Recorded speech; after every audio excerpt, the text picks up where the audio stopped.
what the hell am I supposed to do for the rest of my life? You want to be. So why does a guy like that end up becoming a CPA? This is the curious transition because it's so unlike most of the other CPAs I work with. I work with a lot of CPAs who own their own business. And those of you watching the podcast, you probably work with a small firm tax professional, either a solo practitioner or somebody who owns their own business. But there's a very big difference between a CPA who owns his own business and an entrepreneur trapped in a CPA's body. Clearly, you are an entrepreneur trapped in a CPA's body. So how did you let yourself into the bear trap? It was not really by much choice, but 2008 came, and a lot of my assets and businesses were tied in with real estate market. And as you recall, the market tanked. So I tried to salvage whatever I could up until 2010. I sold off all my business ventures, etc. And I had some money that obviously that I realized. And then I came home and I sat across the table for my wife and I said, honey,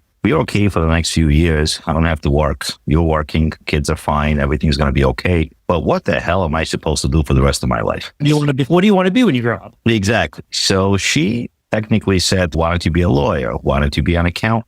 And speaking of accountant, our accountant seems to be doing just fine and doesn't look like, he's doing much work and we pay him all this money every single year, you with all your businesses, etc.